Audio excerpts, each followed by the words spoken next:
भारत इतना बड़ा देश है, 6 लाख से ज्यादा गांव हैं यहाँ। लगता है कि जैसे इस देश के अंदर कई कई देश समाये हैं। हर 100-200 किलोमीटर पे अगर आप गांव की यात्रा करें तो कोई नई बोली, कोई नई भाषा, कोई नई परंपरा, नई रीतियां। यही अद्भुत विविधता इस देश की ताकत है। लेकिन गांव की जो ताकत है, गांव की जो सोच है, और खासकर बदलते ग्रामीण भारत की जो सोच है, वो अक्सर अखबार के पन्नों में, टीवी के स्क्रीन पे और रेडियो की एयरवेव्स पे जगह नहीं पाती है। हमारी कोशिश है कि एक छोटी सी कोशिश के जरिए ही सही इस कमी को पूरा करें। गांव की बातें एक सशक्त माध्यम, एक सशक्त तरीके से आप तक पहुंचाएं, क्योंकि गांव जितनी तेजी से बदल रहे हैं उतनी तेजी से गांव के बारे में लोगों की सोच नहीं बदल रही है। नमस्कार, मेरा नाम है नीलेश मिश्रा और आप देख रहे हैं आज तक का गांव कनेक्शन। चलिए जंगलों के बीच बसे एक ऐसे गांव में जहां पर छिपे हैं कई चौंकाने वाले रहस्य। देखिए, खेती किसानी में नुकसान हुआ तो गांव वालों ने कैसे खेत से कमाए करोड़ों रुपए।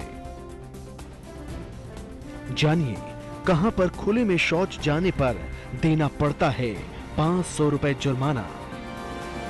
गुजरात के जूनागढ़ जिले में जंगलों के बीच एक गांव बसा है, जाम्बुर। अगर आप यहां जाएंगे तो आपको लगेगा जैसे आप भारत में नहीं, अफ्रीका के जंगलों में पहुंच गए हैं। यहां पर अफ्रीकी मूल के लोग रहते हैं जो भारतीय हैं, लेकिन जो दिखने में अफ्रीकी दिखते हैं। इनके पूर्वज हजारों साल पहले महाद्वीप पार करते करते, बड़ी मुश्किलों का सामना करते करते यहाँ आए होंगे। वो अपने आप में एक अद्भुत कहानी है, किसी और दिन से ही। लेकिन इन कहानियों में, इस समुदाय की कहानियों में एक बड़ी खूबसूरत कहानी है एक महिला की, जो बाकी महिलाओं को, अपने समाज को सशक्त बना रही हैं। इनका नाम है हीरबाई इब्राहिम लोदी। इस नाम की भी कोई कहानी रही है।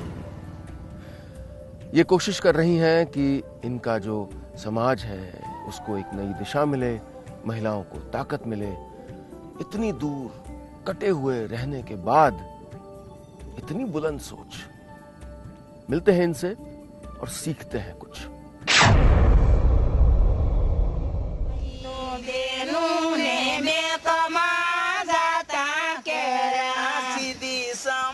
इन तस्वीरों को देखकर कोई भी चौंक सकता है। इन बच्चों और यहाँ के लोगों का हुलिया और डील डॉल देखकर किसी को भी लग सकता है कि वो अफ्रीका पहुंच गया। लेकिन हकीकत यह है कि ये तस्वीरें विदेश की नहीं, बल्कि हिंदुस्तान के गुजरात प्रांत के एक आदिवासी इलाके की है। जूनागढ़ में पड़ने वाले इस इलाके का नाम है सासन गिर। गिर के जंगलों के बीच बसे इस गांव के लोग आजादी के सालों बाद तक दुनिया से कटे रहे। वो अपनी ही दुनिया में मस्त थे। लेकिन गांव की एक अनपढ़ हीरबाई इब्राहिम ने उनकी जिंदगी में क्रांति ला दी। ये गांव अब न सिर्फ विकास की मुख्य धारा से जुड़ गया है, बल्कि कंप्यूटर जैसी अत्याधुनिक चीजें इनके जीवन का हिस्सा बन गई हैं। मैं तो ऐसी माटे काम करती हूँ कि मैं जंगल वाया नहीं है, पर जंगल बसाया है। मैं बोली एक घेर जाके बोली कि नहीं, लकड़ी मत कापो, तुम घर का काम करो, छोटा थे मोटा, कोई पापड़ बनाओ, कोई बिन सिलाई काम करो। आजादी के सालों बाद तक ये लोग लकड़ी काटकर गुजारा करते थे। लेकिन वन संरक्षण को लेकर जैसे जैसे कानून सख्त होते गए, नियमों का हवाला देकर सरकारी मुलाजिम इन्हें परेशान करने लगे। सरकारी प्रताड़ना के खिलाफ हीरबाई इब्राहिम इनकी आवाज बनी। इन्होंने न सिर्फ इन्हें सरकारी प्रताड़ना से मुक्ति दिलाई, बल्कि महिलाओं को खेती, फलों के बागीचे और खाद बनाने के लिए प्रेरित किया। इन्हीं के प्रोत्साहन से महिलाएं बचत करने लगी। आज गांव में न सिर्फ एक सहकारी बैंक है, बल्कि बच्चों के लिए स्कूल भी खुल गए हैं, जहां उन्हें कंप्यूटर की ट्रेनिंग दी जा रही है। हीरबाई बहन लोबी खुद अनपढ़ है और अपनी समाज की बहुत चिंता करती है और उसने बालवाड़ी शुरू की थी। रेडियो सुनने की शौकीन अनपढ़ आदिवासी हीरबाई इब्राहिम का जीवन इस रेडियो ने ही बदल दिया। रेडियो से मिलने वाले ज्ञान की बदौलत इन्होंने हर बाधा पार की। इन्हीं की मेहनत से अब तक कुल 700 से ज्यादा महिलाओं की जिंदगी बदल चुकी है। सामाजिक कार्यों के लिए इन्हें कई अवार्ड्स भी मिल चुके हैं। साजिदा खोखार, जूनागढ़, आज तक। खेती के बारे में जो किसानों को ज्ञान मिलना चाहिए, नए नए तरीकों के बारे में जो सूचना जानकारी मिलनी चाहिए, वो उन्हें नहीं मिलती। अगर मुश्किल आ गई है, एक फसल बर्बाद हो गई है, तो क्या करना चाहिए ये नहीं बताया जाता। ये उनकी अपनी सूझबूझ, अपने बुजुर्गों की अकल और सलाह और अपने अनुभव के आधार पर वो करते हैं, अपना रास्ता बदलते हैं। उत्तर प्रदेश में फर्रुखाबाद की कायमगंज तहसील में किसानों के सामने ऐसी ही मुश्किल थी।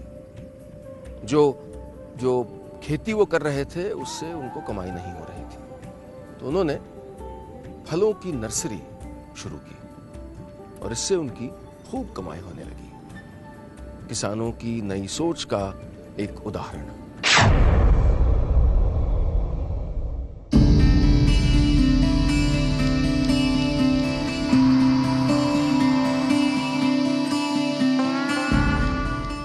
यूपी के फर्रुखाबाद के कायमगंज तहसील के कुछ गांवों में आपको इसी तरह की सैकड़ों नर्सरियां मिल जाएंगी।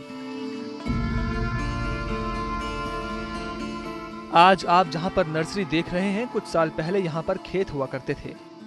लेकिन खेती में घाटे से परेशान होकर कुछ किसानों ने खेत के कुछ हिस्सों में नर्सरी का काम शुरू किया और देखते ही देखते इस कारोबार ने उनकी जिंदगी संवार दी। पूरे क्षेत्र का विकास हुआ है इस नर्सरी के व्यवसाय से, और लोगों का भी साथ साथ लोगों का भी विकास हुआ है। लोगों ने भी बहुत तरक्की की है। फूलदार, फलदार, शोभाकार, छायादार हर तरीके के पौधों का सप्लाई होती है, जो यहाँ से लेके विदेशों तक में होती है। फर्रुखाबाद के इन गांवों में नर्सरी ने पूरी तरह से कारोबार का रूप ले लिया है। यहाँ तैयार होने वाले पौधों को शहर भेजा जाता है। सरकारी पौधारोपण परियोजनाओं के लिए भी यहीं से पौधे जाते हैं। यहाँ की नर्सरी में छायाकार, फलदार, फूलदार, शोभाकार पौधों की नस्ल तैयार की जाती है। आप जानकर हैरान रह जाएंगे कि यहाँ पर नर्सरी का कारोबार करोड़ों में पहुँच चुका है। इस व्यवसाय को अपनाकर इस क्षेत्र के किसान काफी खुश हैं। पूरे इलाके में छोटी बड़ी करीब 100 से ज्यादा नर्सरियां हैं। खेती के साथ साथ ये व्यापार है। कम से कम नहीं तो गांव जुड़े हैं, 15, 20, 25 गांव खूब जुड़े हुए हैं। घर की रौनक बढ़ाने वाले फूलों के ये पौधे हजारों घरों के लिए रोजी रोटी के बड़े साधन बन गए हैं। इन लोगों की मांग है कि नर्सरी को बढ़ाने के लिए सरकार इन्हें बीज, नई तकनीक जैसी चीजें मुहैया करवाए, तो नर्सरी का बिजनेस गरीब किसानों की जिंदगी बदल सकता है। फिरोज खान, फर्रुखाबाद, आज तक। गाँव और शौचालय, आजकल इनका जिक्र हम बहुत सुनते हैं और सुनना भी चाहिए, लेकिन मुझे लगता है कि जैसे ये विरोधाभासी शब्द हैं। जैसे गांव और शौचालय एक साथ रह ही नहीं सकते। अगर गांव में शौचालय मिलते हैं, सरकारों द्वारा बनाए गए होते हैं, तो वो अक्सर इतने छोटे होते हैं कि वो प्रयोग करने लायक नहीं होते। उनके बाहर कोई पानी का हैंडपंप नहीं होता और लोग उसमें गोबर के कंडे रखने लग जाते हैं, सामान रखने लग जाते हैं। वो समझिए अलमारी बन जाती है जहां पर वो होते हैं। कई बार लोग फिर भी खुले में शौच जाना पसंद करते हैं और कई जगह तो ये होता ही नहीं है। गांव में शौचालय जब आएंगे तभी हमारा स्वच्छ भारत का जो सपना है वो पूरा हो सकेगा। इस सपने को एक गांव अपने स्तर पर पूरा कर रहा है। मध्य प्रदेश में एक ऐसा गांव है जिसका नाम है एरमा, जहां पर करीब 1300 घर हैं और कोई भी खुले में शौच नहीं जाता। इस गांव ने ये अद्भुत सोच कैसे दिखाई, कैसे ये कर दिखाया और कैसे इसको लागू कर रहे हैं, चलिए देखते हैं खुद।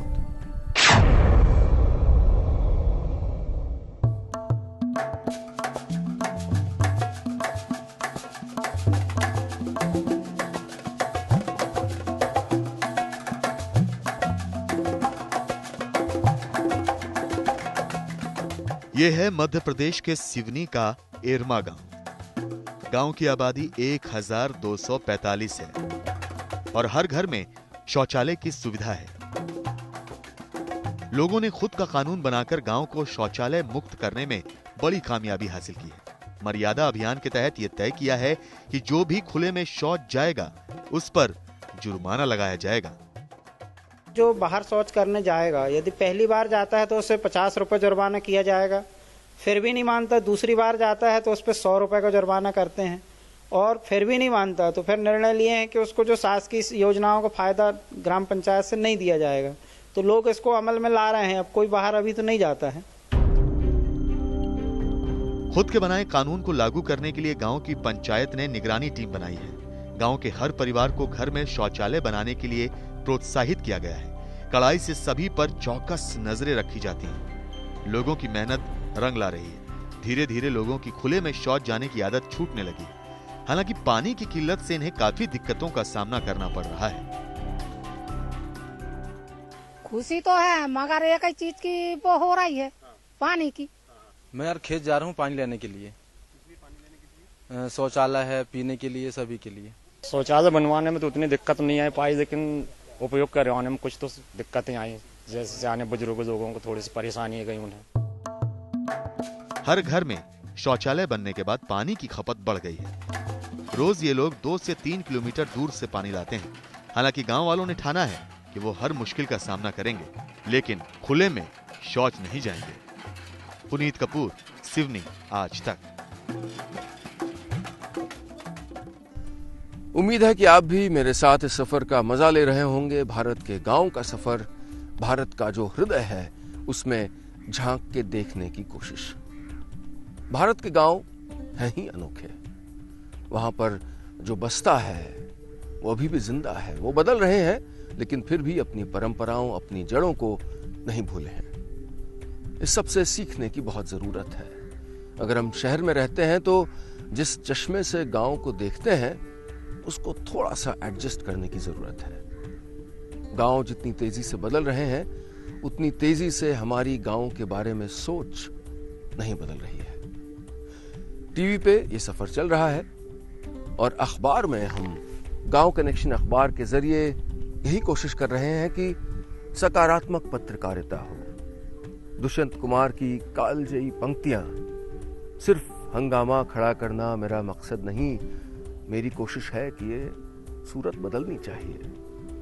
यही हमारी प्रेरणा है और यही हमारी ताकत है कि भारत के गांव जिस तरह से बदल रहे हैं वो बातें आप तक पहुंचे। वहां जो मुश्किलें हैं, जो कहीं नहीं पहुंच पाती, जिनकी आवाज नहीं पहुंच पाती, वो आवाज कहीं सत्ता के गलियारों तक, शहर के लोगों के कानों तक और आंखों तक पहुंचे। अगर गांव है तो भारत है। इसलिए बातों में, यादों में, फिक्र में, जिक्र में गांव को जिंदा रखिए। अभी चलता हूं, जल्दी फिर मिलेंगे क्योंकि आप और हम साथ में बनाए रखेंगे आज तक का गांव कनेक्शन।